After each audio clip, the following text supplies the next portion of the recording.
Kırkpınar'da Taha Akgül yer almalı mı? Bu soruyu sizlere soruyorum. Ve şimdi aynı soruyu Taha Akgül'e soruyorum. Böyle bir hayali gerçekleştirmek için neyi bekliyorsun? Federasyon başkanı olman buna engel mi? Seni er meydanlarında görmek bizim hakkımız değil mi? O kadar güzel anons yaptın ki. Şimdi bu anonsun üstüne sana...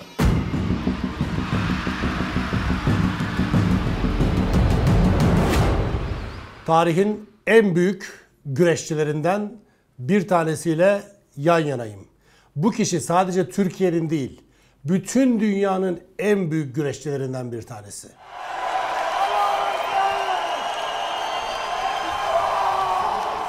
Taha Akgül bizlerle birlikte ve onunla öylesine bir sohbet yapacağız ki belki de tarihe tanıklık edeceksiniz. Gold was won by Taha Akgül of Turkey. Taha hoş geldin. Hoş bulduk Bilgehan abi. Nasılsın? İyiyim, teşekkür ederim. Sen nasılsın? Sağ ol, ben de çok iyiyim. Gerçekten keyifli bir yayın olacağını düşünüyorum. Öylesine bir güreşçiyle birlikteyiz ki 4 olimpiyat görmüş ve bu 4 olimpiyatın 3 tanesinde madalya kazanmış çok önemli bir güreşçimizle birlikteyiz. Taha Akgül Avrupa şampiyonluğuna ulaşıyor. Altın madalya milli güreşçi Taha Akgül'ün. Tarihe baktığımızda 2 altın kazanmış Hamza Yerlikaya var. Ve Hamza Yerlikaya ikinci kez olimpiyat şampiyon oluyor. İşte güreşçimizin mutluluğu sevgili seyirciler. Hamit Kaplan var. 1956, 1960 o civarlarda katılmış ve ülkemizi çok iyi temsil etmiş. Hamit Kaplan'ı biliyoruz. İsmet Atlı efsanesi var. Ve sen Rıza ile birlikte. Bize hikayeyi anlatacaksın tabii ama nerede doğdun? Bilgehan abi, doğuma büyüme Sivaslıyız. Bu şampiyonlukları kazanmak kolay olmadı ama başlangıç hikayesi Sivas'ta yazıldı. Baba güreşçi olunca önce abimizi güreşe başlattı ki ben fiziken abime falan çok yakındım. Bizim anne baba 1.67, çok minyon. Bizi evin ortasında abimle beraber güreştiriyorlardı. Kanepeleri hemen kenara çekiyorlardı. Hadi dedi, bakalım kim yenecek, küçük mü yenecek, büyük mü yenecek. Bir de eşittik böyle. Çok merak ederlerdi. Yenene de harçlık vereceğiz derlerdi. Öyle başladık Sivas'ta güreş hayatı. Yani olimpiyat şampiyonuna giden serüven. Sivas'ın neresindensin? Sivas merkezde ben ama babam aslen Yıldızeli. Biz doğma büyüme merkezdeydik. Bu taraflara taşındın mı, hep Sivas'ta mıydın? Kısa bir üniversite macerası İzmir. Daha sonra İzmir 9 Üniversitesi. Daha sonra da Ankara'ya bir transfer oluyorum. Askispor'a o gün bugündür Ankara'dayız. Ankara'nın güreşçisi olarak seni tanımlayabilir miyiz yoksa Sivas'ın güreşçisi mi olarak tanımlayabiliriz? Ben herkes tabii memleketimizden dolayı ki Sivas pehlivanlarıyla nam salmış Yiğidolar şehri olarak Sivaslılığımız da bilir ama Ankara Büyükşehir Belediyesi Askispor da artık bizim orayla özdeşleşmiştik. Ta ki ben federasyon başkanı olup oradan ayrılana kadar. Güreş tam olarak babanın evde seni güreştirmesiyle mi başladı? Veya baban güreşçi olmasaydı sen güreşçi olur muydun? Çevrende böyle bir güreş aktivitesi var mıydı? Tabii babamızın yönlendirmesiyle bu işe başladık. Babam güreşçi olmasaydı güreşe muhtemelen başlamazdım. Mesela mahalle arasında falan hep futbol oynuyorduk ama babamızın da yönlendirmesiyle, onun bize o sevgiyi aşılamasıyla bu güreş aşkı başladı. Bir de Sivas taraflarında, Anadolu'da güreş çok severler. O zamanlar Karakucak güreşleri yapılırdı, festival güreşleri. Bütün ilçelerde güreşler vardı, festivaller vardı. Biz oralara giderdik mesela. Bizim güreş sevdası öyle başladı. İşte orada kazandığımız bir Karakucak madalyası, orada zarfın içerisinde bize veren bir para ödülü bizler için çok önemli ve değerliydi. Tabii o sevgiyi oralardan aldık. O Karakucak kökenli, o çayırdan aldık. O yüzden şu anda da hep söylerim, Karakucak minlerin derim, altyapısı çocuklara da hep orayı önemseyin. Oradaki maçları, müsabakaları önemseyin dedim. Ama baba da uzun vade güreş yapmış ve güreş sayesinde devlet demiryollarında kadro almış biri olarak hayatını ve bizim ailemizin hayatını, geçimini güreş sayesinde ikame ettirmiş bizi yani. Her şey güreş sayesinde olmuş. Tabii abim evden ayrıldı. Güreş Eğitim Merkezi'ni yatılı kazandı. Yatılı okuyarak eğitim merkezinde devletimiz öğrencinin her şeyini karşılıyor. Güreş eğitimi ve okul eğitimini ikisini bir arada götürüyorsun. O evden ayrılınca bir boşluk hissettim. Ben de seçmelere girdim. Önce Sivas seçmesi, sonra Türkiye şampiyonası seçmeleri, daha sonra koordinasyon testleri, daha sonra sözlü mülakat. Yani bir BESYO'ya girer gibi güreş eğitim merkezlerine sporu seçiyorlardı. Güreş eğitim merkezleri de o yüzden çok başarılı sporcular yetiştirdi. Yani güreşin olimpiyatlarda başarılı olma sebebi, bizim de başarılı olma sebebimiz güreş eğitim merkezlerinin o teknik altyapısından geliyor. Şu anda biraz deforme edildi, yapıları bozuldu ama Rıza Kayal, ben, Soner Demirtaş, yani çok oralardan çıkmış çok olimpiyat madalyası, olimpiyat şampiyonu var. O yüzden çok kıymetliydi oralar. Dediğim gibi babam eğer güreşçi olmasaydı da muhtemelen ben ya futbolu seçerdim. Bir branş yapardım kesin ama çünkü fiziki bir atletiklik vardı. Çok kemikliydim, çok zayıftım. Kilo aldıkça iyileşmeye başladım. Yani bir zamanla süreçte onları da konuşacağız. Kilo aldıkça performansım arttı, kilo aldıkça böyle güreşte ilerlemeye başladım. Ama kesinlikle çok atletiktim. Bir branş kesin seçerdim yani. 4 olimpiyat gördün. Evet. Gerçekten 5.'yi görmek ister miydin? Yoksa gerçekten yok abi yeter bu dedin mi? Federasyonla alakalı bir adım attık. Bir sorumluluk üstlendik. Camiamız adına bir sorumluluk üstlendik. Güreş adına bir sorumluluk üstlendik. Neden? Benim ailem dahil her şeyini güreş sayesinde kazanmış. Babam dahil. Bütün rızkımızı biz güreş sayesinde kazandık. Ben her şeyimi güreş sayesinde kazandım. Ben tahakkül olsam güreş sayesinde oldum. Dünyayı güreş sayesinde gördüm. Güreş sayesinde kültür edindim. Çeşitli insanlarla tanıştım. Kendimi geliştirdim. Üniversite okudum. Üniversite mezunu oldum. Her şey güreş sayesinde oldu. Benim güreşe vefa borcum var. Şu anki güreşin geldiği durum itibariyle desteğe ihtiyacı olduğunu düşünüyorum. Yani birilerinin bu işe artık el atması gerekiyor. Yani güreşin artık gidişatının ben iyi olmadığını görüyorum Türkiye'de. İnşallah bunu düzeltme adına da şu an sadece elimi taşın değil, gövdemi koyacağım. Camiamda bunu çok iyi biliyorlar. Çünkü samimiyetime inanıyorlar. Onlara ben yapılamayacak hiçbir şeyin sözünü seçim döneminde de vermedim. Şu anda da yine aynı şekilde hep realist, hep gerçek şeylerle yol yürüyorum ve Allah'ın izniyle benim amacım günü kurtarmak değil, geleceği kurtarmak. Bunu da niye söylüyorum? Ben burayı kullanarak, bir basamak olarak kullanarak bir yerlere geleyim derdinde değilim. Zaten Allah'ın izniyle benim kimliğim buranın da önünde. Ben kimliğimle buraya bir değer katmak istiyorum ve kurumun değerini bizlerin üzerine çıkartmak istiyorum kurumsal alanda. Performans gelir gelmez tartışılır. Performansın gelmesi için zaten sahada her şeyimizi yapacağız, her şeyimizi vereceğiz Allah'ın izniyle. Ama kurumsal anlamda da federasyonumuza kazandıracağımız tesisler, popülerlik anlamında federasyonumuzu çekeceğimiz işte o üst klasmana ya çünkü gençliğe hitap eder hale getirmemiz lazım. Eğlenceli tarafını biraz artırmamız gerekiyor event tarafını. Yani çünkü güreşe gelen seyircinin sıkılmaması gerekiyor. İşte yağlı güreş çok popüler. Neden? Bir davul zurna, bir şölen var, bir şov var ve seyirci sabah 8'den gelip akşam 8'e kadar duruyor. Ama minder güreşinde bu eksik. Biz bunları tamamlayacağız. Bunları gördüğüm için, faydalı olacağımı düşündüğüm için ve asıl önemli konu yıpranmışlık. Nedir yıpranmışlık? 13 yıldır dünya güreşinin zirvesindeyim. Hamdolsun. Hep zirvede yaptım bu işi. Hep layıkıyla yaptım. Hiç dinlenmedim. Dünya şampiyonu oldum. Bir hafta sonra çalışmalara başladım. Hemen çalışmalara başladım. Artık yavaş yavaş vücudum sinyal vermeye başladı Bilgehan abi. 2024 Paris Olimpiyatları öncesi son kampta Kastamonu'da. 22 gün kampta kaldım son kamp. Sadece 2 güreş antrenmanı yapabildim. Salı ve çarşamba günleri güreş antrenmanı yapıp Paris'e gittim. Niye? Omuzlarım sakat değil, omuzlarım batıyor. Dizlerim sakat değil, dizlerim batıyor. Artık bu sakatlık ağrısı değil, yorgunluk ağrısı. Yorgunluğun vermiş olduğu ağrı, sinyal. Çünkü ağır sikletsin, çok yıpranıyorsun. Yani o ağır sikletlerin uyguladığı kuvvetle hafif sikletin uyguladığı kuvvet bir değil. O yüzden o yıpranmışlığı da hissedince zaman olarak, benim için konjüktür olarak en uygun zamanın bu zaman olduğunu düşündüm bu adaylık süreci için. Ve bir radikal karar gibi görünebiliyor. Evet radikal karardı. Ama çok kutsal bir göreve seçildim. Şampiyonluk çok değerli. Mesela en son Avrupa Şampiyonası'na federasyon başkanı olarak gittim. Güreşseydim muhtemelen yine Avrupa şampiyonu olacaktım. Bana şu an soruyorlar. Başkanlık mı zor, sporculuk mu? Sporculuk zor. Ama idealist bir sporcuysan sporculuk zor. Orada yaşadığın stres, müsabaka öncesi o girdiğin gerilim ömründen ömür götürüyor. O yüzden doğru zamanın bu olduğunu düşündüğümden bu yola çıktım. Camiam, başta Cumhurbaşkanımız, tüm işte ülkemizin yani 7'den 70'e bütün kulüpleri parti ayrımı göstermeksizin herkesin desteklediği bir aday oldum. Bu çok değerli. 210 destek imzası ve 190 tane camiamızın yani 288 oyun 190 tanesini alarak güçlü bir şekilde buraya seçildim. İnşallah hakkını vereceğim camiamızın destekleriyle. Herkesi memnun etme şansımız yok. Ama amacım yine söylüyorum geleceğe yatırım. 2028'i tabii ki de hedefliyoruz. Altın alabiliriz, alamayız ama asıl hedefin 2032 olması gerektiği düşünüyorum. 2032 Avustralya Olimpiyatları. Ben daha geleli 4 ay oldu. Ben buraya daha alışmadım. Alışacak bir şeyim de olmadı. Ona rağmen ben şimdiden uzun vadeli plan yapılması gerektiğini düşünüyorum ki sadece bu Türk güreşi adına değil, Türk spor adına radikal değişimlerle bu lazım. Çünkü olimpiyatlarda biliyorsunuz yani çok başarılı olamıyoruz. 80 milyonluk ülkenin 20 milyon genç nüfusu var ama kazandığımız başarı doğru orantılı değil. Bu 20 milyon nüfusta çok cevherler var. Keşfetmemiz gerekiyor. Sadece güreş adına değil, bütün branşlarda yine aynı şekilde. Keşfedilmeyi bekleyen birçok yetenek var. Ben de inşallah amacım dediğim gibi 2032 yılında güreş branşında işte 18 siklet var. 6-7 altın madalya alabilecek kapasitede olabiliriz. Bu gücümüz var. Amacım oraya doğru inşallah çalışmam. 1960 Muhammed Ali'nin de altın madalya kazandığı olimpiyatta Türk milli takımımız 7 altın kazanmıştı. Maşallah. Yani. 7 altın.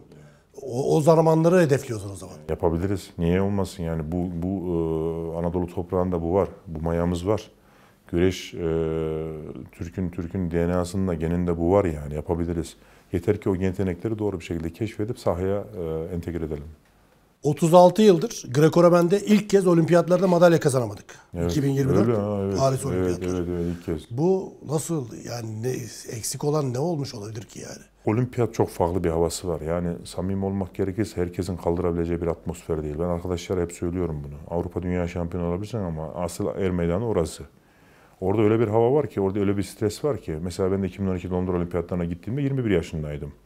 Avrupa şampiyonu olarak gittim. Tek Avrupa şampiyonluğum vardı. İkinci büyük organizasyonum olimpiyatta. Daha hiç dünya şampiyonasına güreşmiş bir sporcu değildim. Olimpiyata gittim. Oraya gittiğimde afalladım. Öyle bir moda giriyorsun ki orada. Diyorsun ki ya artık şu güreş bitsin de, şu olimpiyat bitsin de ben bir evime döneyim. Yani bir an önce kendi kabuğuma çekileyim. Ya öyle seni baskılıyor o stres. Çok ağır bir stres. Mesela ben 2016 Rio Olimpiyatlarına giderken sikletimin en favori adamı olarak gittim. 2012'de en genciydim belki de sikletimin ama 2016'da 4 Avrupa 2 Dünya Şampiyonu, son 2 yılın Dünya Şampiyonu olarak gittim. Olimpiyata gitmeden dediler ki Brezilya'da işte yatakta problem varmış, duşta problem varmış, işte sıkıntılar varmış, yemek öyleymiş, böyleymiş. Ya bizim hedefimiz orada altın madalya almak. Ben oraya yer yatağı da olsun yatardım. Hangi yemek olursa olsun, kuru fasulye de olsa, ekmekli de, kuru ekmek de olsa onu da yedim. Ben çıkardım orada olimpiyat. Çünkü amacım benim sadece şampiyonluktu. Ben oraya konsantre gittim ama gençlerimiz, sporcularımız ilk kez gidenler ama şeyi çok büyütüyorlar olimpiyatla alakalı. Beklentiyi çok yükseltiyorlar. Lüks bir hayat bekliyorlar. Öyle mi? Herkes aynı yerdesin. Bütün şartlar eşit.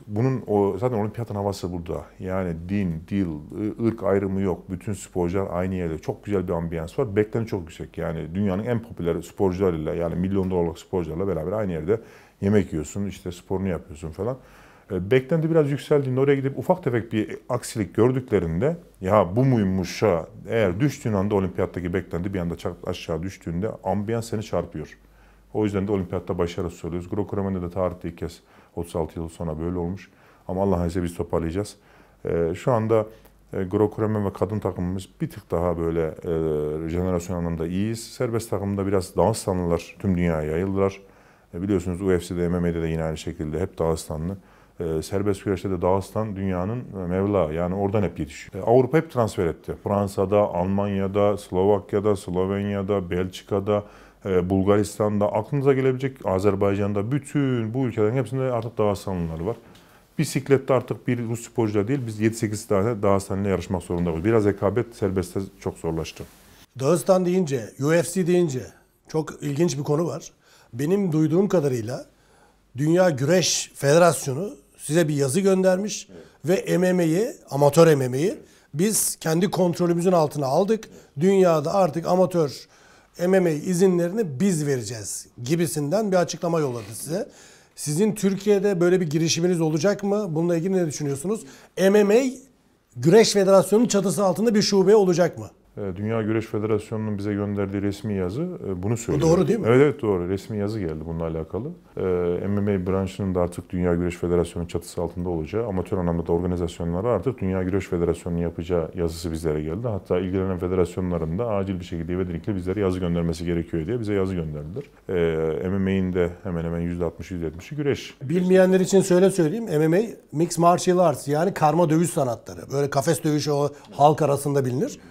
Hatta gönderdikleri yazıda kafes ortamı olmadan yaptıracakları söyleniyor. Yani sanki minder üzerinde evet kafes ortamı olmadan yaptıracakları söyleniyor. Biz de tabii çok ilgili ve alakalıyız. Şu anda bir federasyon tabii ki var ama bakanlığımızın henüz tanımadığı bir federasyonumuz var. Orada başında Ali abimiz var MMA Federasyonu'nun başında. O da çok yıllardır bu işe değer veriyor kendisi. Ona da tabii beraber konuştuk, istişare yaptık. Biz bakanlığımızla görüşüp tabii bu organizasyonu üstlenmek isteriz. Çünkü geleceğinin çok açık olduğunu ve parlak olduğunu düşünüyoruz. Yani UFC'nin tüm dünyada girdiği ses yani çok farklı. Bize Güreş Federasyonu olarak Türkiye'nin en büyük federasyonlardan biri olduğumuz için oraya biz değer katacağımızı düşünüyoruz. Değer katarız, güçlendiririz. Onlar bize güç katar, biz onlara güç katarız. Umarım böyle bir birleşim olur diye düşünüyoruz. 2010'da ilk uluslararası madalyanı alıyorsun. 2024'e kadar 14 yıl boyunca 41 madalya, uluslararası 41 madalya kazanıyorsun. Ve bunlardan 3 tanesi olimpiyat madalyası, bir tanesi altın. Defalarca Avrupa şampiyonu, 3 kez dünya şampiyonu. Avrupa şampiyonluğu 10 mu 11 mi? 11'de 11. 11'de 11. Var mı tarihte böyle bir şey? Yok. Herhangi bir güreşçide. Yok. Bir tane fren var ama o freyi ben fren olarak saymıyorum. Oturduğum kişiye bak. Hamstring kasım Bilgehan abi, o ilk fren. 2016 yılı, onu da saymıyorum ben. Avrupa oyunları da kazandın. Onu da kazandım. 11'de 11'i şöyle 11'de 11 diyorum. 12 kere girdim normalde Avrupa şampiyonlarına. Hamstring kasım tam 19 santim yırtıldı dribling atarken. 19 santim, çok ciddi bir yırtıktı. O yırtığa rağmen 17 gün sonra müsabakaya girme kararı aldım. O aralar benim de pik yaptığım, olimpiyat şampiyonuyum. 3 yıl üst üste dünya şampiyonu olmuşum. Artık herkes 10-0 ediyorum. Yani çok üstünüm. Dedim ben yine şampiyon olurum. Öyle düşündüm. Aslında doğru değildi. İlk turda sikletimin en iyi adamına düştüm. Geno Petriashvili'ye. Gürcü. 8-2'de öndeyim. Ondan sonra tabii 17 gün antrenman yapmadan gittiğim için hızlandırılmış fizik tedaviyle, bir de bacağımı çok iyi sardık falan ağrı olmasın diye. Hem çok şiddetli ağrıyla. Müsabaka 8-8 bitti. Son 5 saniye kadar arkama geçti ve 8-8'den beraberlikten müsabakayı verdim. Bir orada fren var. Onu da artık fren olarak saymıyorum. 11'de 11, tarihte bir ilk. Geno olmasaydı çok daha fazla madalya kazanırdı. Geno olmasaydı 11 Avrupa kesin yine 11 olurdu. 12 demiyorum oraya. Orada yine yenilebilirdim çünkü ayağım harbiden iyi değildi. Bir tane dünya şampiyonası final maçım. Zaten beni 2 kere orada yendi, 1 kere Avrupa'da yendi. 3 galibiyeti var. Benim 10 galibiyetim var. 13 maçın 10'u bende. Yani abi çok büyük bir üstünlük. Bir de efsane güreşçi o da şimdi. 2 Avrupa, 3 dünya, 1 olimpiyat şampiyonu da o. Evet. Onun mesela 2 Avrupası var. Benim Avrupalar üstün. Hep Avrupalarda ben yendim. 2 tane dünyada son 5 saniye kala yine Geno'ya kaybettim. İkinci bir kişi? İkinci İranlı var şu an güreşen Amir Hüseyin Zahre. Bir de Amerikalı Gebel Stevenson beni Tokyo'da yenen. Onu diyebiliriz, 2 tane zorlu rakibim. Zaten çok fazla yenen bir sporcu değildim. 3 kişi yendi beni yani. Yağlı güreş yapmak aklına geldi mi hiç? Yağlı güreşle ilgili Gelmez çünkü yağlı güreşlerle ilgili bir karar alındı. Olimpiyat şampiyonları ya da olimpiyatta derece alanlar galiba. Dünya. Alt boylardan gelmeden direkt başa güreşebiliyorlardı. Evet. Ben de güreşmeliyim diye gözlerim parladı mı? Ne oldu, orayı bir anlatabilir misin? Bu benim içerimde hep uhde olarak kaldı. İnanın geçen gün Kumruca güreşlerindeydim. Ya bir atmosfer var. İnsanın içi gidiyor. Yani gurur duyuyorum oradaki seyirciyle. Allah razı olsun onlardan.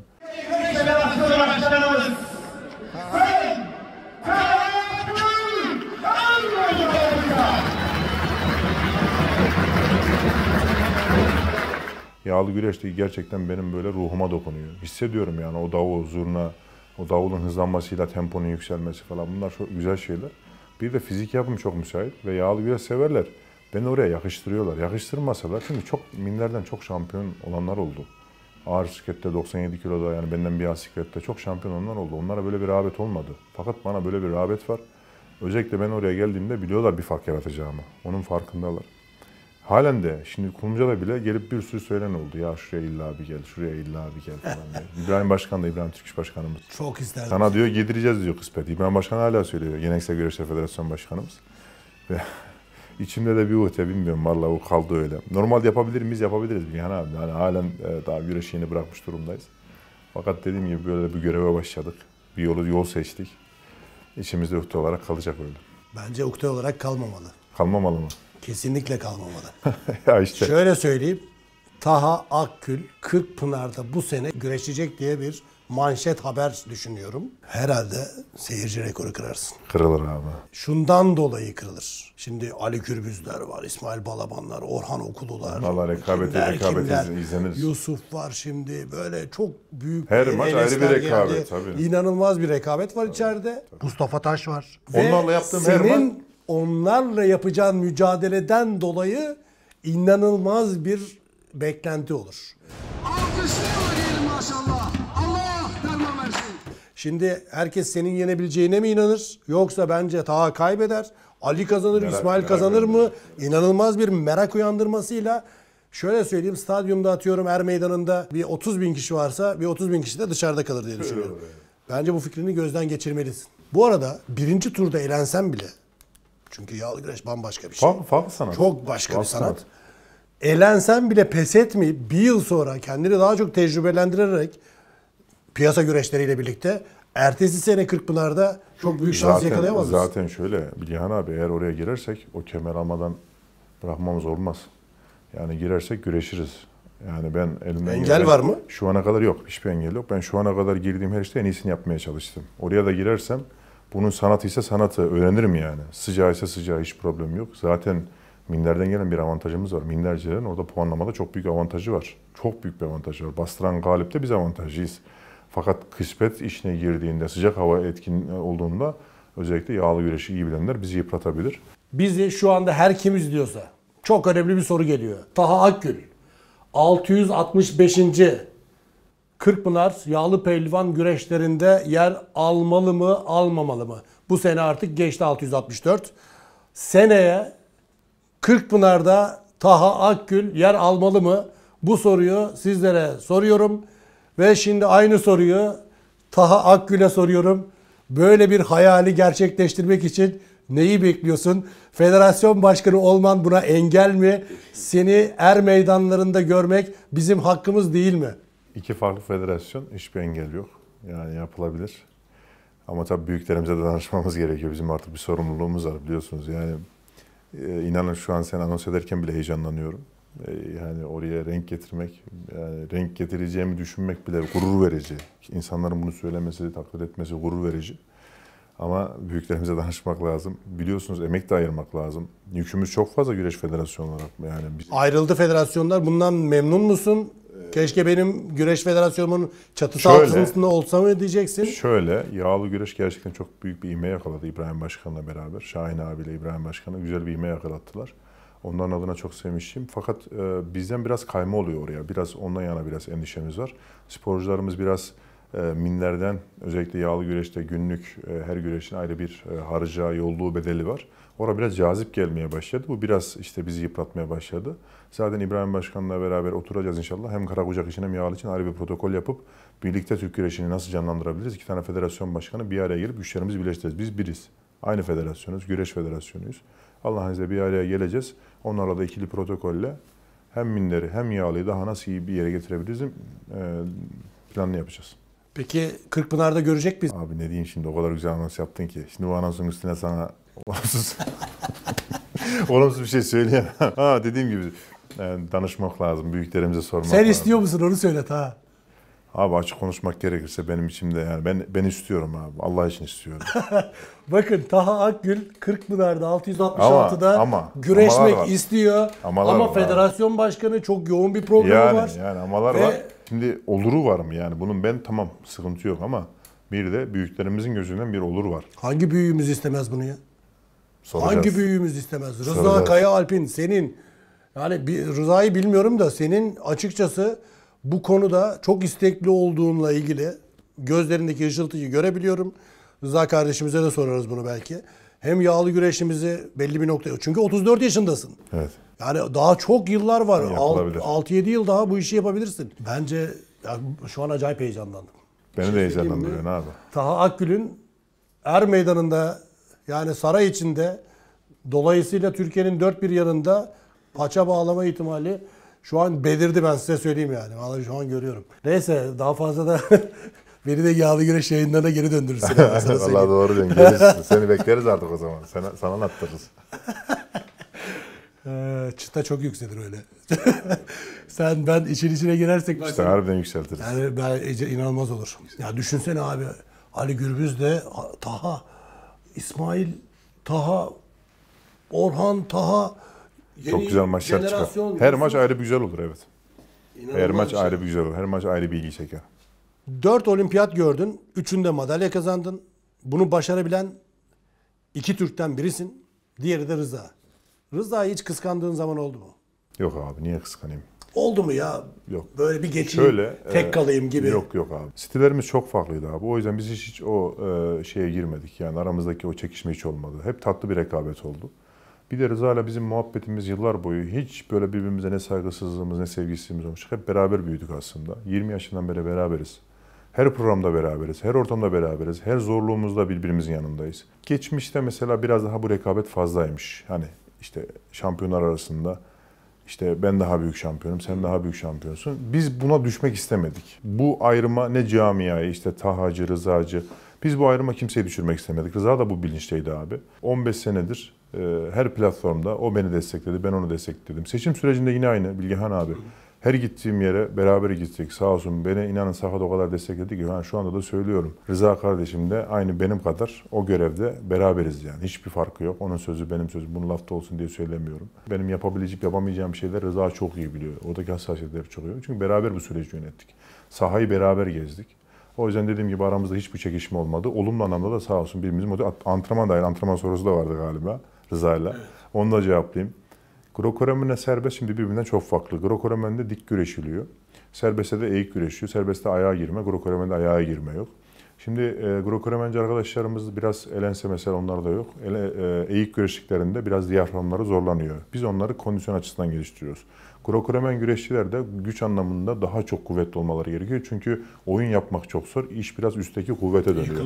Onlar da bizi yerdeki parterde falan, onların daha şeyi mesela parterde daha iyiler mesela. Onlar da bizi o açıdan geliştiriyor. Hep birbirimizden antrenman da yaptık. Herkes de merak ediyor. Ya bu maç nasıl geçer diye. Rıza'yla aramızdaki maçı da merak ediyorlar. Ya diyoruz. Bunlar kocamat'ta geliyor. Greco-Romen'de o yener, serbestte biz yener diyor. Bunu söylemek büyüklüktür. Orada ben yenerim, bunda ben yenerim. Böyle bir şey yok. Herkesin dalına, yağlı güreşe bile ben ne diyorum? Orada ayrı bir sanat. Oradaki sanata saygım var. Ben olimpiyat şampiyonu da olsam, evet bir pehlivanlığım var. Belki oradakilerin çoğundan pehlivanlık olarak çok üstteyim. Evet bunu görebiliyorum. Yani güreş tarzı olarak da görebiliyorum. Fakat oranın sanatına bir saygım var. Oranın tarihine bir saygım var. O yüzden ben gelirim orada birinci olmam. O zaman gel ol derler. Değil mi? Adama çünkü er meydanı. Greco-Romen güreşte de yine aynı şekilde farklı bir sanat, farklı dinamikleri var. O oranın kralıydı, biz buranın kralıydık. Bu iş böyle. 1948, 1960, 1956 Hamit Kaplan çok üst düzey bir iş başardı. 3 madalya buralarda. Altın var. Hamza Yerlikaya 2 altın. 2 altın. Bakan yardımcımız. O da 3 olimpiyatta yer aldı. İkisinde madalya aldı. Rıza 4 olimpiyat, 3 madalya. Tarihe baktığımızda kendini Türk güreş tarihinin 1. sırasına koyar mısın? Dönem dönem bu dinamikleri değişmiştir hep. Yani Hamit Kaplan efsanemiz, Hamza Bakanımız Greco-Romen'de yine aynı şekilde 2 olimpiyat şampiyonluğu, şimdi onun kazandığı başarılar 17 yaşında dünya şampiyonluğu, şimdi asrın güreşçisi ünvanı Greco-Romen güreşte, şimdi serbest güreşte bizim kazandığımız başarılar, hepsinin dinamikleri çok farklı. Allah'a şükür serbest güreşte dünya güreşinde bir saygınlık elde ettim. Bu çok değerli. Ülkemizdeki şampiyonlarla tabii ki de hepsinin ayrı ayrı dönemi var. Hepsi döneminin çok büyük şampiyonları. Çünkü o dönemde şartlar öyleyken bizim büyüklerimiz o dönemde gidip şampiyon olmuşlar. Bizim dönemimizin de dinamikleri çok farklıydı. Dünyada güreş değişmiş haliyle biz şampiyon olduk. Bizim dönemimizin değeri çok farklı. Hepsine saygı duyuyorum. Ama benim farkım şu olabilir. Ben ağır siklette bir ivme yakaladım. Dünya güreşinde tarz değişikliği benimle beraber oldu. Benim güreşim dünya güreşine yön verdi. Hamdolsun. Mütevaziyim ama bunu söylemek zorundayım. 2012'den sonra bir hafif siklet gibi güreşmeyi ağır siklete hamdolsun biz öğrettik. Bizim sayemizde oldu. Ben Sibirya'da gitsem, Amerika'ya da gitsem, Dağıstan'a da gitsem, Osetya'ya da gitsem, dünyanın neresine de gidersem gideyim bir saygınlık görüyorum. Bu da hamdolsun dünya güreşine kattıklarından dolayı. Az önce sen anonsda bir şey söyledin. Sadece Türkiye'nin değil, dünyanın gelmiş geçmiş en büyük güreşçilerinden bir tanesi dedin. Allah'a şükür. Bunu tüm dünyaya söyletebilmek. 15 dakika Paris'te ayakta alkışlandım. 15 dakika.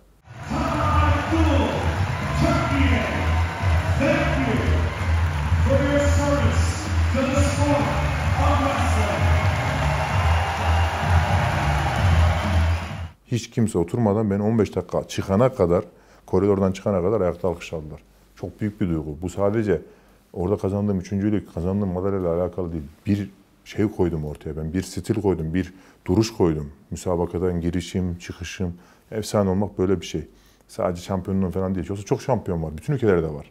Bütün ülkelerin tarihini açın bir sürü şampiyon sayarız. Sen orada bronz kazanarak 4. olimpiyatı deneyeyim de bir tarihe geçeyim amacında olmadığını da gösterdin. Evet. Sen madalya kazandın. Evet kesinlikle. Ben ki orada olimpiyat şampiyonuydum Bilhan abi. Yani İran'ın maçında pasiftelerine ben maç kaybettim abi. Yani birazcık lobi gücümüz olsa ben pasifteyi yemezdim. Çünkü rakibime pasifteyi verdiler. Onunki bitti süresi. 30 saniye cezası verdi. 30 saniye içinde puan alamadı. Benim puanım geldi. Birbirinden öndeyim. 10 saniye sonra geri bana pasifte kaldırdı. Direkt hemen düdüğü çaldılar. Ya adam 30 saniye içerisinde ne yaptı da ben hemen pasif duruma düştüm. Adam uyarmışsın. Adam almış cezayı. Ne yaptı da hemen beni pasif duruma düşürdü. Yani tamamen hakem tarafıyla beraber olimpiyat şampiyonluğum gitti. İşte Gürcü. 10 kere yenmişim 13 maçtan. En son Avrupa'da yendim. Geldi olimpiyat şampiyonu oldu. Ben 2. kez olimpiyat şampiyonuydum. Başka kuldan. Gerçekten durumum da iyiydi. Yani 2 güreşmanıyla gittim. Ona rağmen ama durumum da çok iyiydi. Kuvvetim, fiziğim, her şeyim yerindeydi. İran'ın ayağım 3 kere aldı, bastıramadım. O diğer ayaktan gitti değil mi? Evet. İran'ın ayağım 3 defa aldı, sol ayağımı bastıramadım. Bilhan abi yani. Durumum kötü olsa olur mu? Tek ayak üstündesin. Ayağın adamın kucağında. Yani ona rağmen bastıramadı yani. Mesela Trabzonspor tebrik ediyoruz genç takımları. U19 Evet. büyük bir iş başardı. İkinci oldu. Ama Barcelona'yı yenemeyip şampiyon olamadıkları için hüngür hüngür ağladılar. Hırslarından. Bu acayip bir seviye. Tabii. Sende de öyle bir seviye var. İkinci, üçüncü oluyorsun, hüngür hüngür evde ağlıyorsun, yolda ağlıyorsun. İşte bu Yani çok üzülüyorsun. Allah razı olsun onlardan. Güzel mücadele ettiler. Finale kadar kaldılar. Bir de altyapısı yani La Masia, Barcelona yani Barcelona'ya düştüler finalde. Hiç üzülmesinler, başlarına öne eğmesinler. O jenerasyondan biz çok ümitliyiz yani.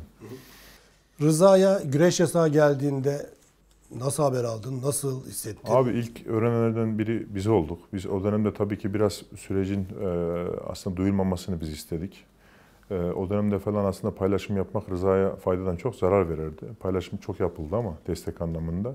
Her destek aslında bir nevi kötü de bir reklam. O sürecin gizlilik şeklinde yürütülmesi gerekiyordu. İlk duyanlardan biriyim. İşte Abdullah Hoca'yı aradılar bizim kampta. Abdullah Hoca bana söyledi. O süreci yönetirken de bütün süreçlerine de hakimdim. Tam böyle gerekli lojistik destek sağlansaydı daha farklı bir durum olabilirdi diye düşünüyorum. O anlamda Rıza'mız biraz eksik kaldı, yalnız kaldı diyebilirim. Yani üzülüyoruz çünkü gerçekten o kadar büyük bir kariyer ki Bilgehan abi düşünün. Olimpiyattan 4-5 ay önce son maçı belki de ve kariyerinde sayısız madalyalar, 12 Avrupa şampiyonu, 5 dünya şampiyonu, 3 olimpiyat madalyası ve son maçı, son müsabakası ve önünde bir Lopez var, Kübalı. Üstünde bir güreşçi. Neden Rıza Kayaalp böyle bir riske girsin? Yani bu anlatılacaktı, bu masumiyet anlatılacaktı. Gerçekten kulak ilacı için, işte kulak çınlaması için, bir ağrı için duramıyor kampta. Kullandığı bir ilaç. Ve 4 ay önce müsabakalardan ve hemen vücuttan atılımı da kolay bir ilaç yani. Bu hani vücuda yaramayan da bir ilaç. Başına böyle bir durum geliyor. Bir insanın, bir sporcunun başına gelebilecek en talihsiz, en zor bir durum. Yani ben Rıza kardeşime de söyledim hep seçim sürecinde. Yani morali psikolojisi iyi değil, desteğe ihtiyacı var. Sıkma canını. Bu bir sınav biliyorum. Ben ne söylesem, ailen ne söylese, yanındakiler ne söylerse söylesin bunu en iyi anlayacak, göğüsleyecek olan sensin. Biz senin yaşadığını yaşamadık. Senin sınavın gerçekten ağır diyorum. Allah ona yardım etsin. Biz beraberiz. Evet. Biz beraberiz ama dediğim gibi tamamen kulak çınlaması için kullandığı bir şey için. Evet. Doping kontrolü yapılan organizasyonlar var. Bir de dopingi takip eden sistemler var. Sizin kapınız tak diye bir gece vakti çalıyor. Siz adres bildiriyorsunuz. Bir anda doping merkezinden geliyorlar. Seni uykudan uyandırıp senden kan örneği alıyorlar. İdrar örneği alıyorlar. Çeşitli örnekler alıyorlar. Ve götürüyorlar. Sen neye uğradığını şaşırıyorsun. Adresinde bulunamazsan çok büyük sıkıntı. Seni arıyorlar. Hemen gelmen gerekiyor. Kontrolleri anlatıyorum size. Ve sizin bir haritanız var. Vücutta doping haritası var. Hangi gün, ne zaman, saat kaçta aldığınıza dair bilgi bile edinebiliyorlar o doping haritasından. Sen 3,5 ay önce aldığına dair bilgi sunuyor sana. İnanılmaz gelişti. Profesyonel bir sporcunun olimpiyatlarda yer alan Avrupa şampiyonası, dünya şampiyonası buralarda hele ferdi sporlarda zaten ikisine de yapıyorlar. Futbolda hadi seçiyorlar 3 kişiyi 4 kişiyi ama burada herkese yapıyorlar doping kontrolü. Böyle bir durumda hangi sporcu doping kullanır? Böyle bir şeyi nasıl atar? Ve manşet oluyorsun. Niye risk alsın? Bu riski kim alır? Yapmayın, etmeyin. Böyle büyük bir kariyer. Sadece eleştirilecek tek noktası nasıl dikkat etmezsin? Ya işte o. Bunu yerden yere vurabilirsiniz bu konuda. Ama Rıza doping aldı diye eleştiremezsiniz. Bunu yapamazsınız. Yapmamalısınız. Şimdi çok kritik bir soru. Bu benim gözlemim. Başkası bunu gözlemi yaptı mı yapmadı mı bilmiyorum. Çok siyaset üstü bir adamsın. Gerçekten bunu nasıl başarabiliyorsun? Tabii ki onlara karşı büyük saygın var. Büyük hürmetin var. Bunları bir kenara koyarak. Mesela benim bildiğim kadarıyla zaten görüntülerde de var. Sayın Cumhurbaşkanı Recep Tayyip Erdoğan seni inanılmaz derecede seviyor. Ve seni inanılmaz derecede hayran derecede seni takip ediyor. Ve her maçından haberdar. Maçlarından sonra seni arıyor, soruyor. Ve bu kadar bir yakınlığın var. Burası iktidar cephesi.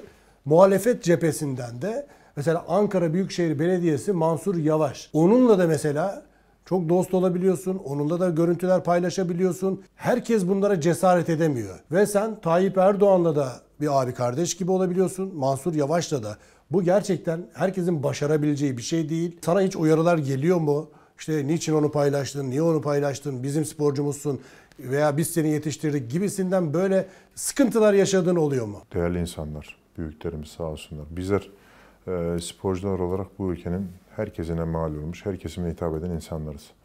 Böyle de olması gerekiyor. Bizleri herkes seviyor. Vallahi az önce gelirken işte ofisin önünde bir tane amcamız geldi. Senden Allah razı olsun diye sarıldı. İşte değer budur. Değer budur. Yani Allah razı olsun diyor bana yaptığım hizmetlerden dolayı. Hamdolsun biz bu şekilde gönüllere girdik. Ben inşallah bundan sonraki süreçte de Türkiye Güreş Federasyonu Başkanı olarak Türkiye'nin tümüne hitap etmek istiyorum. Herkesi kucaklamak istiyorum. Spor bana göre siyasetin de üstünde olmalı. Yani öyle düşünüyorum ben. Her kesime hitap etmeli. O yüzden ben bu sürece seçilirken tüm herkesin desteğini alarak seçildim Bilgehan abi. Tüm kulüplerin, tüm belediyelerin desteğini alarak seçildim. İnşallah bundan sonra da hepsini kucaklayarak Allah'ın izniyle yoluma da devam etmek istiyorum. Dediğim gibi herkesin sevdiği Taha olarak kendimi ve Güreş Federasyonu'nu bu anlamda bağımsız bir şekilde, sadece spora hizmet eder bir şekilde, kendi kimliğimi öne çıkartmadan, sadece kurumu öne çıkararak, sadece güreşçileri öne çıkararak, ben güreşin geleceği için buradayım. Allah'ın izniyle burayı da bir basamağı olarak kullanmayacağım. Bunun da sözümü veriyorum. PR olarak da kullanmayacağım. Federasyonumuzun bir sayfası var. Orada hiç kendimi paylaştırmıyorum. Hep güreşçiler ön plana çıksın. Benim bireysel sayfam zaten var. Bir tane kendi sayfam var. Bir tane de TGF diye açtım. Türkiye Güreş Federasyonu Taha Akgül diye kendim açtım. Ondan da resmi paylaşımlarımı yapıyorum. İnşallah bu şekilde yoluma devam edeceğiz. Bu süreçte bana destek olan Cumhurbaşkanımıza, Ankara Büyükşehir Belediye Başkanımız Sayın Mansur Yavaş'a destekleri için çok teşekkür ederim. İkisi de bana çok destek oldular. İkisi de beni seviyorlar. Sağ olsunlar. Yani ben bunu yaparken de onlara farklı bir şey göstermiyorum. Aynı bu samimiyetimi onlara da gösteriyorum. İkisinin de desteği çok önemli. Allah razı olsun ikisinden de. Onlar benim için çok değerliler. Bu süreçte bana çok destek oldular. Bundan sonraki süreçte de inşallah destek olacaklar. Yani ben dediğim gibi bundan sonra inşallah çizgimi bozmadan bu yoluma devam edeceğim. Bir kritik sorum daha var. Yani özel olarak not aldım. Kelime kelime okuyarak sormak istiyorum. Önceki başkan Şeref Eroğlu başarısız olduğundan mı yoksa sizin daha başarılı olabileceğinizden dolayı mı delegeler sizi seçti? Tabii geçmiş dönemin de emekleri var. Onlardan Allah razı olsun. Tabii geçmiş konuşmak çok şey değil. Camiamız böyle takdir ettiler. Bizlere güvendiler. Onların inşallah güvenini boşa çıkarmayacağız. Çünkü biz bir fark ortaya koymaya çalışıyoruz. O yüzden aslında yükümüz çok ağır.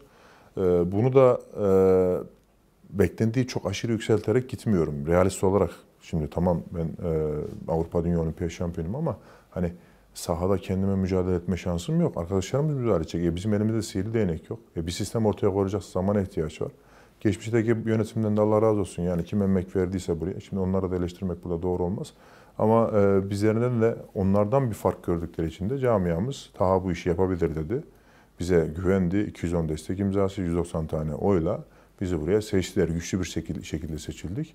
Allah onlara karşı bizleri, önce büyüklerimize karşı, milletimize karşı, daha sonra işte camiamıza karşı bizleri utandırmasın. Ama bir başarısızlık olmasa da sen aday olmazdın herhalde. Kesinlikle yani burada bir Başarısızlık var mı yok mu? iki olimpiyat madalyası vardı. Takımların Avrupa şampiyonlukları vardı. Aslında başarı anlamda fena bir başarı yoktu. Ama kriter tek başına başarı değil. Camianın memnuniyeti de çok önemli. Camia memnun olursa sizi takdir eder. Orada tabii takdiri bizden yana olduğuna göre demek ki bir memnuniyetsizlik vardı. O zaman hem başarılı olacağız hem de camiayı küstürmeyeceğiz. Doğru İnşallah. mu? İnşallah. Yani Kesinlikle. sistem öyle mi yürüyor? Kesinlikle. Hem başarılı olacaksın, hem camianın her kesimine dokunacaksın. Kimseyi ötekileştirmeden herkesi bu sistemin içerisine dahil edeceksin. Çünkü herkes bir paydaş. Bütün kulüpler bir paydaş. Kimseyi bu pastanın dışarısına bırakmayacak. Zaten pasta çok büyük değil. Herkes bu pastadan bir şeyler faydalanmalı. Yani bunu sistemin içerisine bütün kulüpleri dahil etmek gerekiyor ötekileştirmeden. Bu federasyon başkanlıkları genelde böyle iş adamları, enteresan kişiler federasyon başkanlıkları yapıyor. İş adamlarının bir spor federasyonu başkanlığına doğru yaklaşıyor musun? Sence doğru mu? Seçim delegasyon sistemi biraz burada bunun önünü açıyor. Her gelen spordan gelen de başarılı olacak diye bir kaide var mı? Yok. Bizler bunun için aslında çok büyük bir örneğiz. Şimdi ben eğer burada başarılı olursam genç arkadaşlarımızın önünü açacağım.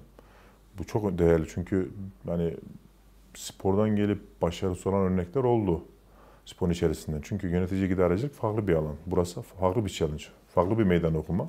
Eğer ben burayı layıkıyla yönetebilir, başarılı olabilirsem bizden sonra buralara talip olacak diğer branşlardaki genç sporcu, dünya şampiyonu, milli sporcu kardeşlerimizin de önünü açmış olacağım. Ama dediğim gibi yani her şampiyon da, her sporcu da iyi bir yönetici olacak diye bir kaydı yok. Biz bunu da sağlamamız gerekiyor. Allah'ın izniyle bunu sağlarsak işte o farklı sektörlerden kişilerin aday olmasının da önüne geçmiş olacağız. O yüzden yükümüz bir nevi biraz daha ağır. Eğer biz de başarı sorsak bu sefer diyecekler ki en başarılı sporcuları getirdik, sonuç bu oldu, alamadık denebilir. Çok riskli, o yüzden yüküm çok ağır. Kesinlikle çok ağır. Aynen abi. Peki federasyon başkanlığından sonra bir siyaset, bir milletvekilliği, spor bakanlığı Abi yok şu anda öyle bir düşüncem var yok mı? abi yok. Ben şu anda güreşin hamdolsun derdiyle dertleniyorum. Ben dediğim gibi bir vefa borcum var. Her şeyimi madden manen çok güzel şeyler kazandım. Taha Akgül olduysam güreş sayesinde oldum. Bir vefa borcum var. Benim şu anda tek motivasyonum Güreş Federasyonu'nun, güreş camiasının daha iyi yerlere gelmesi. Güreş bizim atasporumuz. Peki sen yurt dışına çıktığında, dünyayı gezdiğinde, dünyadaki Türk olmayan insanların, Türklerin atasporunun güreş olduğunu biliyorlar mı? Fark ediyorlar mı? Böyle bir izlenim var mı? Yani Türklerin atasporu güreş izlenimi yurt dışında var mı? Yok, o yok. Fakat şu var, özellikle güreşin içerisinde olan ülkeler en azından bizim güçlü bir ülke olduğumuzun farkındalar güreşte. Mesela biz nasıl biliyorsak ki Amerika, Dağıstan, İran, işte Kafkasya, Azerbaycan ve Gürcistan güreşte iyi bir ülke ve onların ülkesi güreşe değer veriyor. Biz nasıl biliyorsak onlar da aynı şekilde Türkiye'nin sıralamanın ilk üçünde, ilk dördünde olduğunun farkındalar. Ve bir Türkiye düşmeyi istemezler. Biz nasıl mesela daha rölanti ülkeler varken bir İranlıya, bir Amerikalıya, bir Rus'a düşmeyi istemezsek onlar da yine aynı şekilde sıralamada biz varız. Yani bizleri çekmek istemezler kurrada hiçbir zaman. Bizler de o sıralamaya giren ülkelerden bir tanesiyiz. Olimpiyat tarihimizde 111 madalya var tüm branşlarda. Evet. Bunlardan 68 tanesi güreşte. %70'lik bir başarı var. İnanılmaz bir rakam bu. %70. Güreş adına ne kadar mutluluk vereceğiyse diğer spor branşlarımız içinse açıkçası vay halimize. Bunu nasıl düzelteceğiz? Diğer sporlara şu anda aynı eşit şekilde onlara da yatırım yapılıyor. Çok ciddi yatırımlar var Bilgehan abi. Tabii ki güreş bu yatırımların en ciddisini alan branş olmak da zorunda. Çünkü tarihi başarıları var. Hamdolsun 15 senedir Rıza'yla bizi taşıdık. Yasemin'le beraber taşıdık, buralara getirdik. Şu an Türkiye Güreş Federasyonu devletimiz tarafından, bakanlığımız tarafından en çok desteklenen branşlardan bir tanesi. Ama diğer branşlarımızda da çok ciddi yatırımlar var. Onları da yine aynı şekilde güreşin seviyesine çekmeye çalışıyor bakanlığımız. Bununla alakalı da güzel çalışmalar var. İyi noktaya gelecekler inşallah. Ben çok umutlu değilim. Spor sistemiyle alakalı bir radikal değişikliğe ihtiyaç var bana göre. Mesela güreş eğitim merkezlerinden bahsettim size. Bence güreşin başarısı buradan geliyordu. Aslında bu eğitim merkezlerini modernize edip diğer branşlarda biz bunu uygulasaydık bence şu an diğer branşlarda aynı şekilde başarılı olurdu. Çünkü bu eğitim merkezlerinin kökeni 12 yaşında alıp lise bitene kadar her şeyle okutman, yedirmen, içirmen ve en iyi hocaları oraya vermen bir sistemdi. Bir güzel bir başarısı vardı. Biz oraları da aslında yapısını bozduk. Elimizdekinden de olmaya başladık. Yani onları modernize edip biraz da diğer branşlara yaysaydık onlar da şu an çok başarılı olurlardı. Başarısızlıkta futbol algısının yüksek olması var mı? Vardır, etkendir. Türkiye'de kesinlikle etken. Yani Türkiye'de futbola çok büyük bir ilgi var, çok büyük bir rağbet var. Futbol artık yani spor olmaktan çıktı, bir sanayi, bir fabrika olmaya başladı, bir sektör oldu. Kazanç kapısı oldu. Belki de problem budur. Futbol olabilir, sıkıntı yok ama diğer branşlara Kazanç. yani belki de bilmiyorum. Yani mesela en kötü kaza belediyeleri bile yani kazalar bile futbol takımı kurmanın peşinde. Şimdi ilde mesela atıyorum Sivasspor var mesela. Bir Sivas Belediyespor'u daha PDD 1. Lig'e ya da üst lige çıkartmanın bir anlamı olmadığını düşünüyorum. Yani çok ciddi bir masrafı var çünkü futbolun. Bal Ligi'nin bile çok ciddi masrafı var. Yani Bal Ligi'ne kurulan bir takımla çok üst düzey bir Türk güreş takımı kurulabilir. Yani ben hani sadece güreşe yatırım yapsınlar diye söylemiyorum. Bunu diğer branşlara da sadece güreş olarak değerlendirmesinler, yanlış anlamasınlar. Futbol olmasın, tekvando olsun o ilde de mesela. Bir ilde de futbol olmasın, boks olsun. Bir ilde de futbol olmasın, güreş olsun mesela. Her ilde de futbol olmak zorunda değil. Belediyelerimizden bahsediyorum. Çok önemli bir yayının içindeyiz. Ben buradan futbol kulübünün başkanlarına, yöneticilerine sormak istiyorum. 19 milyar TL, 16 milyar TL, 15 milyar TL. Siz bu borçları nasıl yapıyorsunuz arkadaşım? Nasıl bu borçları yapabiliyorsunuz? Bu borçları yaparak amatör sporlara olan yapılması gereken yatırımı neden düşürüyorsunuz? Stadyumlardan gelirleriniz var. Reklamlardan gelirleriniz var. Yayıncı kuruluşlardan gelirleriniz var. Tişört satışlarından gelirleriniz var. Köfte ekmek satışlarından bile geliriniz var. Kafeteryalardan gelirleriniz var. Her yerden gelirleriniz var. Bonservis gelirleriniz var.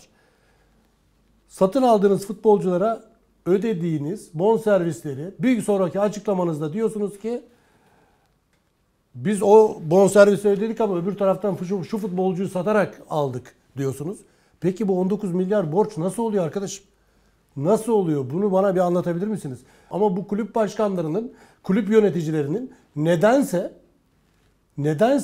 kendi şirketleri zarar etmiyor mesela. Kendi şirketleri zarar etmiyor. Ama kulüpler 19 milyar, 18 milyar zarar ediyor. Ben de bunu açıkçası hiç anlamıyorum. Eğlence tarafına geçelim. Geçelim abi. Hangi takım tutuyorsun? Sivasspor. Sivasspor Fanatik tutuyorsun. Sivassporluyum aynen. Fenerbahçe, Beşiktaş, Galatasaray, Trabzon Yok 4 abi. büyüklerden tuttuğun bir takım var mı? Küçükken bir Galatasaray sempati var ama ben Sivasspor, Fanatik Sivassporluyum abi. Soru cevaba geçiyorum, hızlanıyorum. Muhammed Ali mi, Mike Tyson mı? Muhammed Ali. Neden? Yani daha büyük efsane yani bir de yani hikayeleri, onun yaşayış biçimi, tarzı, her şey yani dövüş tarzı, hareketleri. Muhammed Ali ve etki ettiği binbir hayat. Evet. İnşallah bunu sana imzalayıp vereceğim kardeşim. Gerçekten çok severek okuyacağını tahmin ediyorum. 656 sayfa. Real Madrid mi, Barcelona mı? Barcelona. Messi mi, Ronaldo mu? Messi. Ben Messi'ciyim. Net. Saf yetenek. Diğeri güç, kuvvet. Çalışma. Çalışma. Ve disiplin. Bruce Lee'nin filmleri mi, Rocky'nin filmleri mi? Rocky. Rocky filmleri. Rocky. Çok daha gerçekçi değil mi? Aynen. Sokakta dövüş, biri ringde dövüş. Aynen abi. Sportif yanından mı baktın yoksa gerçekten böyle? Hikayesinden, sportif yanından tabii. Rocky'nin filmlerinde hikaye de daha farklı. Dizi mi, sinema mı? Yani yerine göre değişir. Bazen dizi, bazen sinema. Oluyor ya 8-10 bölüm bir gecede bitirdiğin oluyor mu dizi? Tabii oluyor. Çok oldu. Çok oldu. Bazen dizi, bazen sinema. Değişir yani. Latin Amerika dizileri değil mi? Evet. İspanyol. Evet. Acayip. Boks mu, kickboks mu, MMA mi? MMA kesinlikle. Orası harbiden el meydanı. Şimdi güreşe biz el meydanı diyoruz ya. O ringe çıkmak harbiden el meydanı. Herkesin harcı değil yani. Orada varını yoğun ortaya koyun. Hadi canın ortaya. Yapmak ister miydin? Teklif geldi mi? Teklif gelmedi yok ama yani güreşçiler genelde başarılı orada. Ya düşünülebilirdi ama dediğim gibi her yere de atlamak doğru olmaz. Çünkü cidden farklı bir sanat. Peki dövüş yeteneğin var mı, yumruk tekme? Çok uzun zaman oldu Strike. dövüşmeyle. Biz hiç Allah'ın izniyle o konulara hiç şey yapmayalım. Çünkü ya gücümüz, kuvvetimiz bizim çok farklı. Yani güreşçiler çok sıkıntılı. Yok şu anlamda sordum. Çünkü MMA'de strike da çok önemli ya. Strike evet çok önemli. Evet. O yüzden tekme yumruk kabiliyetin var mı? Tabii ki var. Var. Fena değil. Ama tabii güreşimiz kadar iyi değildir. Kol avantajım, benim ellerimin büyüklüğü, yumruk avantajım çok büyük avantajım var aslında. Yani bacak boyu, kol boyu, ellerim uzun, kollarım uzun. Yani çok büyük avantaj var. Bu dövüşte de aynı, sokak dövüşünde de aynı yani.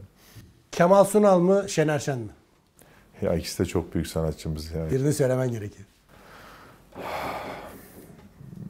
Kemal Sunal. Ya Şener Şen de çok büyük efsane ya. Onun filmlerini de mesela geçmişteki filmlerini halen izliyoruz. Yaz mı, kış mı? Yaz. Kışın problem var. Yok aslında Sivaslıyım yani soğuğa da alışırız ama yine de yazın şeyi farklı. Aynen. Sivaslıysan Alışırız yani. Aynen. Doğru. Çok nemi de sevmem onu söyleyeyim. Nemli ortamları da sevmem. Ya Sivas gibi Ankara gibi olacak. Gölgeye geçtin tamam bitti.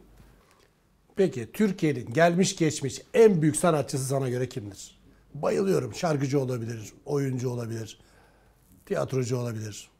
Ben mesela bana birisi bu soruyu sorsa direkt Zeki Müren diyorum. Kemal Sunal. Onu diyeyim o zaman da ne diyeyim. Uzatmayayım. Dünyanın gelmiş geçmiş en büyük megastarı kim? İlk şu an gözünü kapattın aklına kim geldi?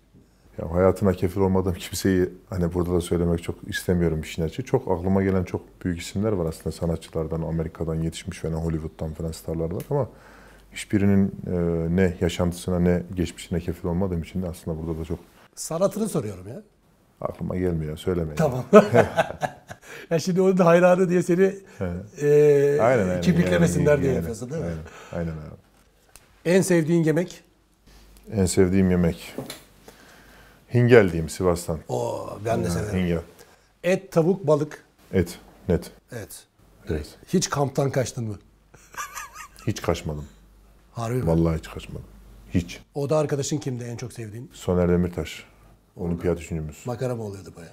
Çocukluğumuzdan beri beraber kaldık hep. 20 yaşından beri hep beraberdik. Hiç ayrılmadık. Şu anda 10 yaşında, 12 yaşında veya 14, 15 veya kaç yaşında olursa olsun Taha Akgül olmak isteyenlere ne söylersin? Güreşte sevmeden fedakarlık yapmak çok zor. Eğer güreş seviyorlarsa bu spora başlasınlar. Bir de minikler, yıldızlar kategorilerinde aldıkları madalyaları çok önemsemesinler.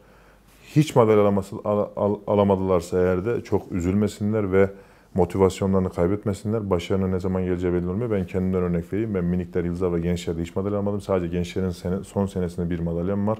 Sonra çok hızlı bir yükselişe geçiyorum. O yüzden gelişim çağında yaptığınız, kazandığınız madalyaları çok önemsemeyin. Amacınız A takım, milli takım olsun, olimpiyat seviyesi olsun. Tavsiyem bu. Bir de çalışma, beslenme ve dinlenmeye dikkat edeceğiz. Bu 3 tane temel faktörü eğer tam yaparsak güreşte başarılı olabiliriz.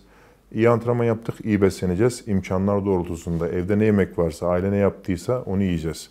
Ve iyi dinleneceğiz. Çıkıp sokakta gezmeyeceğiz. İyi dinleneceğiz ki ertesi gün antrenmana enerjimiz olsun. Bir daha gidelim, fayda sağlayalım. Bunlar çok önemli. Çalışma, beslenme ve dinlenme. İnşallah bunları yaptığınız takdirde belki şampiyon olamayabilirsiniz ama belki çok iyi bir antrenör, belki çok iyi bir yönetici olursunuz diye söylemek istiyorum onlara. Sporcu olmaya çalışın. Sporcu olamazsanız sporcu avukat, sporcu doktor, sporcu mühendis, sporcu görevli, sporcu işçi olabilirsiniz, sporcu memur olabilirsiniz. O yüzden de sporu çok önemseyin. Bu sizin hayatınızı bambaşka bir seviyeye çekecek. Fight Club Türkiye'ye davetli oldunuz, geldiniz ve Taha Akgül'le röportajımızı izlemiş oldunuz. Hepinize teşekkür ediyorum. Bizi takip etmeyi unutmayın, yorumlar yapmayı unutmayın. En önemli soru neydi? Taha Akgül önümüzdeki yıl Kırkpınar'da yer alsın mı almasın mı? Bu sorunun cevabını takip edecektir Taha. Taha, son olarak ne söylemek istersin? Abicim öncelikle çok teşekkür ederim. Bu programa Fight Club'a beni davet ettiğin için. Seni zaten çok seviyoruz, takip ediyoruz. Beni de davet ettiğinde zaten hiç kırmadan direkt ben geldim. Kendimi de ayarladım. Tüm izleyenlerimize de iyi seyirler diliyorum. İnşallah keyifli bir yayın olmuştur. Bence çok keyifli bir yayın oldu. Taha'yı tam anlamıyla tanımış olduk.